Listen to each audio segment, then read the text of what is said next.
नमस्कार। आज हम बात करने वाले हैं भारतीय रेलवे में सहायक लोको पायलट यानी एएलपी कैसे बना जाए इस पर। हमारे पास रेलवे भर्ती बोर्ड आरआरबी की जानकारी है, योग्यता क्या चाहिए, चयन प्रक्रिया कैसी होती है, ये सब। हाँ, और ये समझना जरूरी है क्योंकि एएलपी का पद जो है वो रेल मंत्रालय के तहत आता है। ग्रुप सी का पद है। हाँ, तकनीकी भी है और जिम्मेदारी वाला भी, एक केंद्रीय सरकारी पद। बिल्कुल। और ट्रेनों का सुरक्षित संचालन कहीं न कहीं इन पर बहुत निर्भर करता है। तो फिर देखते हैं कि रेलवे कैसे चुनता है सही उम्मीदवार। तो फिर शुरुआत करते हैं योग्यता से। कौन बन सकता है एएलपी, क्या चाहिए इसके लिए? हाँ, तो देखिए, रेलवे ने ना इसके लिए कई रास्ते दिए हैं, मतलब सिर्फ एक तरीका नहीं है। अच्छा। पहला, जो शायद सबसे आम है, वो है कि आपने 10वीं पास की हो। ठीक है। और उसके साथ किसी मान्यता प्राप्त संस्थान से आईटीआई का सर्टिफिकेट हो। आईटीआई? हाँ, मतलब इंडस्ट्रियल ट्रेनिंग इंस्टीट्यूट वाला? हाँ जी हाँ।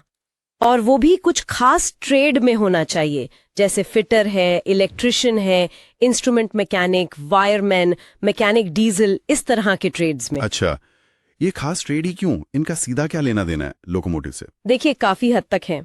आप सोचिए, लोकोमोटिव कितना जटिल होता है, मैकेनिकल, इलेक्ट्रिकल सिस्टम, सब कुछ। हाँ, वो तो है। तो अगर किसी को फिटर या इलेक्ट्रिशियन जैसे ट्रेड का ज्ञान है तो वो लोको पायलट की बेहतर मदद कर सकता है, छोटी मोटी दिक्कतें समझने में या कम से कम सही तरह से बताने में।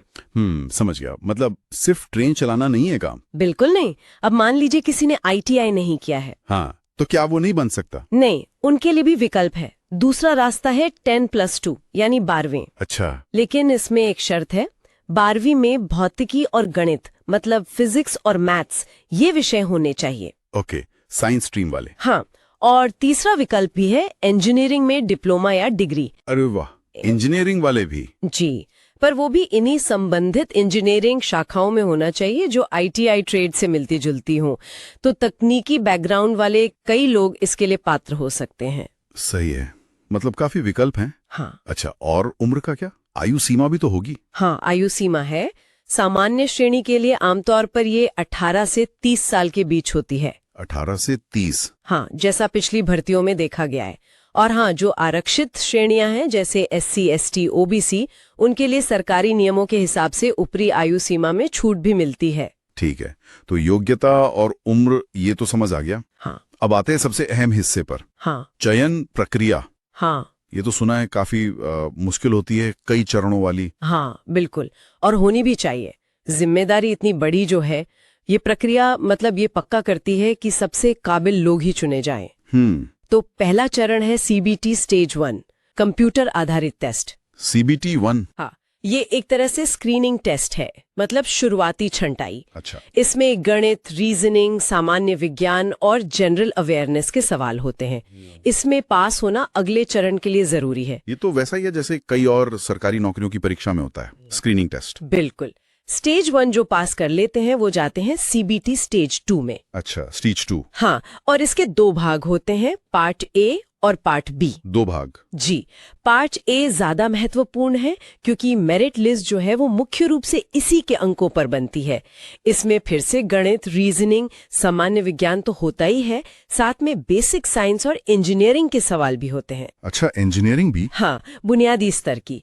और पार्ट बी जो है वो क्वालिफाइंग होता है, मतलब उसमें सिर्फ पास होना जरूरी है। इसमें आपके जो आईटीआई ट्रेड है या डिग्री डिप्लोमा का जो विषय है उससे जुड़े सवाल आते हैं। समझ गया।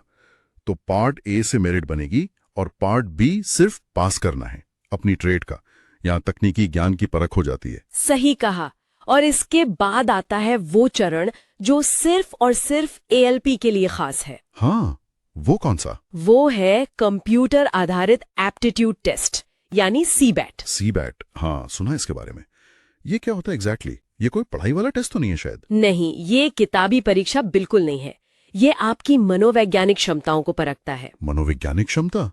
जैसे सुनने में काफी अलग लग रहा है। हाँ, इसमें कई चीजें जांची जाती हैं, जैसे आपकी एकाग्रता, कंसंट्रेशन, आप कितनी देर तक ध्यान लगा सकते हैं, आपकी याददाश्त, मेमोरी, जैसे सिग्नल या निर्देश याद रखने की क्षमता, गहराई का अनुमान लगाना, मतलब डेप्थ परसेप्शन, दूरी और गति का सही अंदाजा लगा पाते हैं या नहीं, और सबसे जरूरी निर्णय लेने की क्षमता, खासकर दबाव में। ओह, ये तो काफी गहरा एनालिसिस है। ये तो बहुत ही महत्वपूर्ण चरण लगता है।